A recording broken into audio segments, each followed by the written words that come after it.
Hi folks, this is number 21 from page 245 on the Unit 4 assignment. So in part A, which I'm not going to do, they ask you to use technology to test whether cos 3x is equal to some given expression, and if you graph both of those expressions, you'll notice that they don't come out to be the same curve. Okay, so it means that what they gave is not an identity. But they ask us to try to determine an equivalent expression for cos 3x in terms of sine and cos of x alone, okay, as we normally try to do.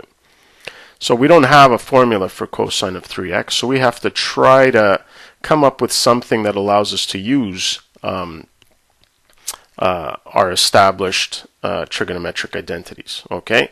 And the first thing that comes to mind is I can write 3x as 2x plus x, okay? So number one, that allows me to expand this using the sum rule for cosine, okay? And in the end, I'm going to end up with terms that contain x, which is what I want, and 2x, for which I have identities to work with. Okay, so that's why this looks very promising. So let's start by expanding this here. So the cosine sum rule is cos of the first, okay, times cos of the second minus sine of the first times sine of the second.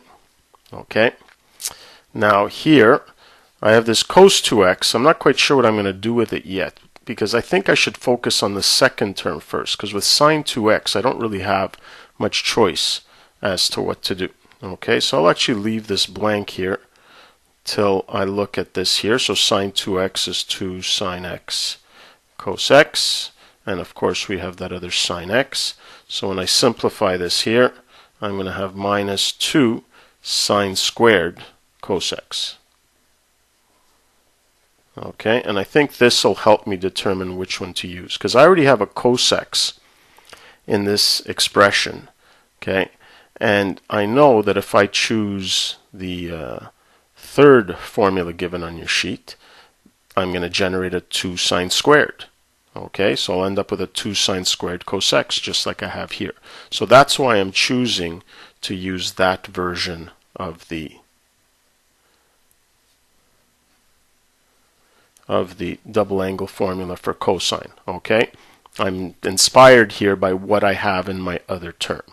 Okay, so always keep that in mind. You know, when you're choosing which one to use, try to see what else you're working with. So now when we expand this, well, I got cos x times 1 is just cos x, and then here we've got minus 2 sine squared x cos x, which is very nice because these now end up being like terms. So here I've got cos x minus 4 sine squared x cos x. Okay, and I've achieved, you know, what I wanted, to have everything in terms of the angle x.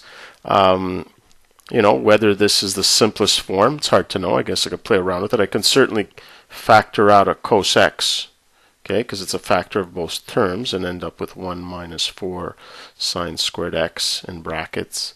Okay, I see that this is a difference of squares. I suppose I could factor that out if I wanted to, but I think I'll leave it like this. This is a fairly simple expression.